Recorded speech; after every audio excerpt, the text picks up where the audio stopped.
saudara-saudari pendengar renungan Warta Kelana yang saya kasihi. Hari ini bersama saya Saudara Bonifasius Budiman OFM, kita kembali merenungkan firman Tuhan dari Injil Markus bab 8 ayat 27 sampai 35. Mari kita awali permenungan dengan doa. Dalam nama Bapa dan Putra dan Roh Kudus. Amin. Marilah berdoa. Allah yang maha tinggi dan penuh kemuliaan, terangilah kegelapan hati kami, berilah kami iman yang benar, pengharapan yang teguh, dan kasih yang sempurna. Berilah kami ya Tuhan perasaan yang peka dan budi yang cerah, agar kami mampu melaksanakan perintah-Mu yang kudus dan takkan menyesatkan. Demi Kristus Tuhan kami. Amin. Tuhan bersamamu dan bersama roh. Inilah Injil Yesus Kristus menurut Markus. Dimuliakanlah Tuhan. Kemudian Yesus serta murid-muridnya berangkat ke kampung-kampung di sekitar Kaisarea Filipi. Di tengah jalan ia bertanya kepada murid-muridnya, katanya, "Kata orang, siapakah aku ini?" Jawab mereka, "Ada yang mengatakan Yohanes Pembaptis, ada juga yang mengatakan Elia, ada pula yang mengatakan seorang dari para nabi." Ia bertanya kepada mereka, "Tetapi apa katamu?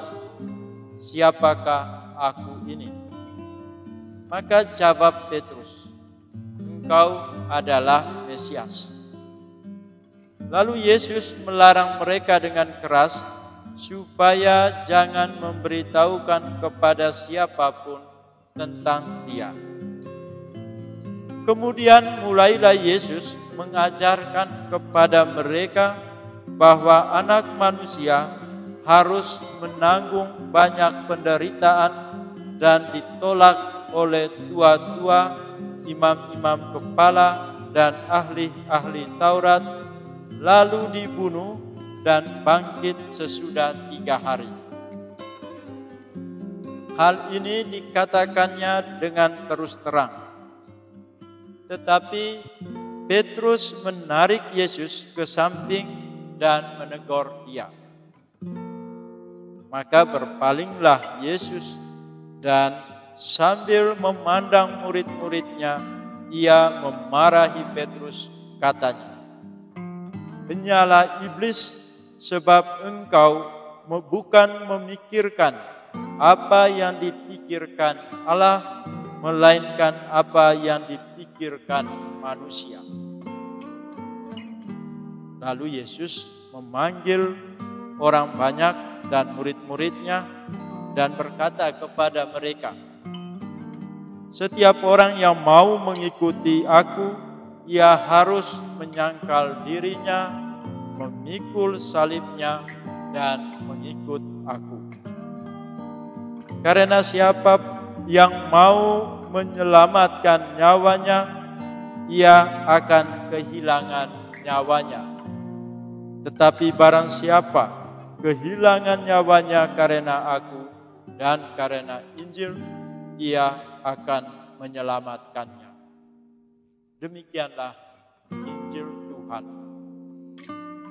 Saudara-saudari yang terkasih dalam Kristus, perikop ini diawali dengan pertanyaan Yesus kepada muridnya tentang siapakah Dia menurut kata orang dan para muridnya sendiri. Ada banyak jawaban atas pertanyaan ini.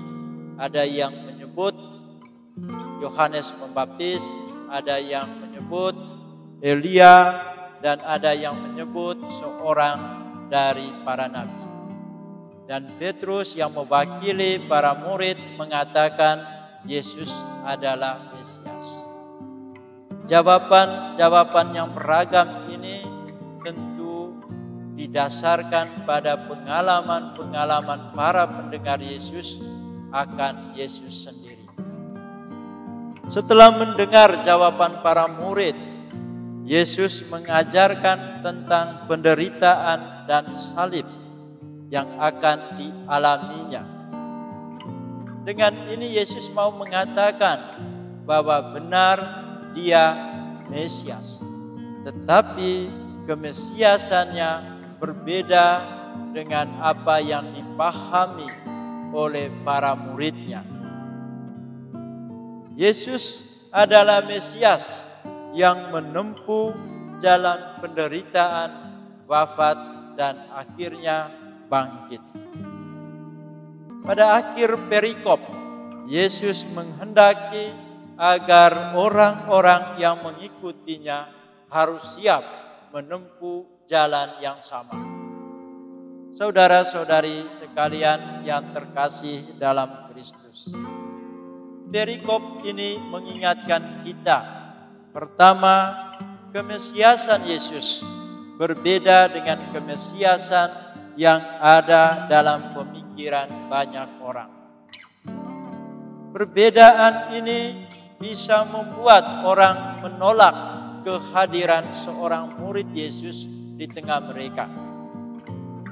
Di sini kita sebagai seorang murid Yesus harus siap, tetap setia mengikuti jalan kemesiasan Yesus. Yang kedua, saudara-saudari sekalian, menjadi pengikut Yesus tidak berarti menjalani hidup yang serba enak, selalu mengalami mujizat dalam hidup, kesuksesan dalam berbagai usaha dan lain sebagainya.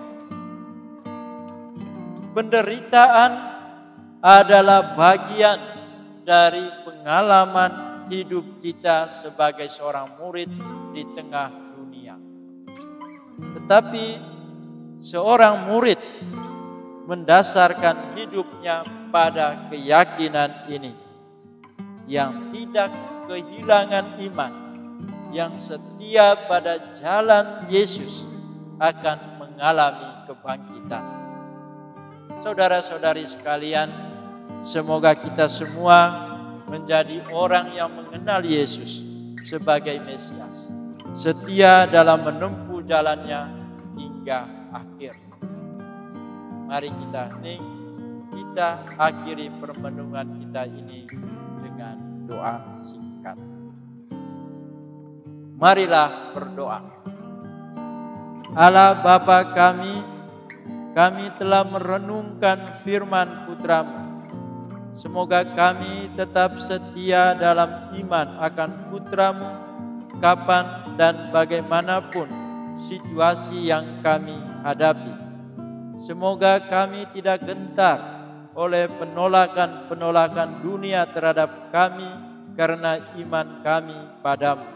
Demi Kristus Tuhan dan pengantara kami.